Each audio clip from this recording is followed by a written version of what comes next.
लाडकी बहीण योजनेमध्ये ई-के-वाय-सी करताना वडील किंवा पतीचं आधार कार्ड कंपल्सरी असायला पाहिजे आणि त्या आधार कार्ड थ्रू OTP येईल ते टाकल्यानंतरच तुमची ई-के-वाय-सी सक्सेसफुल होत आलेली आहे। तर ह्या केसमध्ये कित्येक अशा महिला आहेत ज्यांचे वडीलसुद्धा नाही आहे, पतीसुद्धा नाही आहे। तर तशा महिलांनी ई-के-वाय-सी कशी करायची किंवा किती अशा मुली आहेत जे 18 वर्षाच्या अप आहे पण त्यांचे वडील त्या पिरियडमध्ये वारलेले आहे, तर त्यांनी कोणाचा आधार कार्ड टाकून ई-के-वाय-सी कंप्लीट करायची।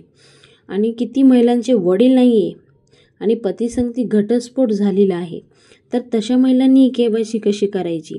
खूप सारे कमेंट येत होते आणि खूप सारे प्रश्न समोर उभं राहत आहे। तर तशा महिलांनी ई-के-वाय-सी कशी कंप्लीट करायची त्या संदर्भात आज मी तुम्हाला महत्त्वाची माहिती देणार आहे। म्हणून व्हिडिओ कुठेही न स्किप करता व्हिडिओ एंडपर्यंत बघा। अगत्याचा व्हिडिओ आहे म्हणून जास्तीत जास्त प्रत्येक महिलांपर्यंत पोहोचवा ज्या महिलांना ह्या अशा गोष्टीमधून फेस करत आहे, तर त्यांना कुठे ना कुठं त्यांच्या प्रश्नाचे उत्तर मिळतील।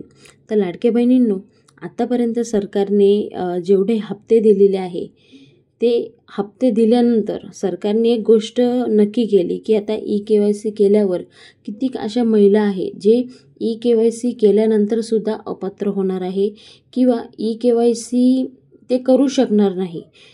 अशा प्रकारे ही ई-के-वाय-सीची एक महत्त्वाची भूमिका आणलेली आहे आणि ह्या ई-के-वाय-सी दरम्यान समजून येईल की ही जे लाडकी बहीण आहे ती खरंच पात्र आहे की अपात्र आहे।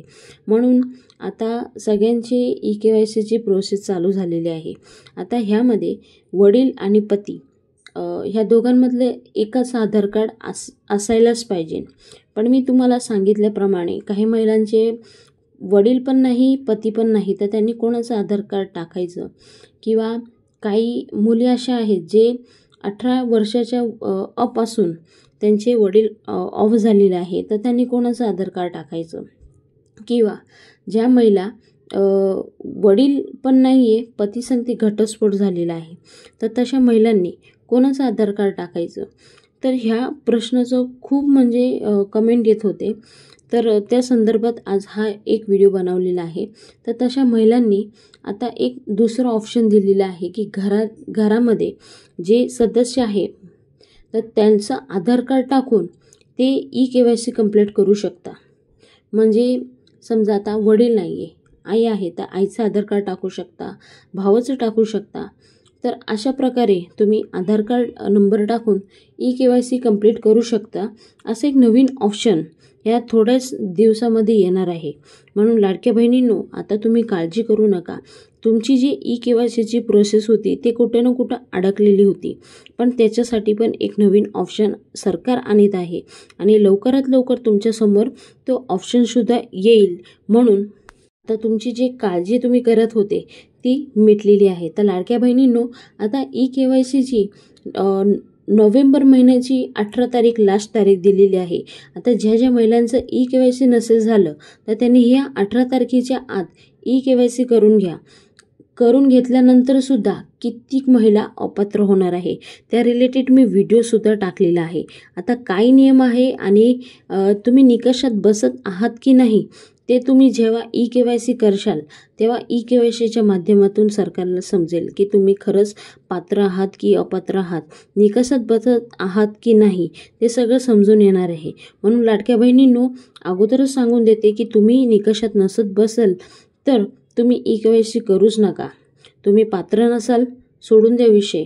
अगर तुम्ही असं केलं तर सरकार तुम्हाला तिथेच तुमची चोरी पकडली जाईल आणि तुम्हाला आतापर्यंत जेवढे हप्ते दिलेले आहेत तेवढे भरपाईसुद्धा करून देण्यात येईल आणि तुमचे जे बँक अकाउंट आहे ते सुद्धा फ्रीज करण्यात येणार आहे।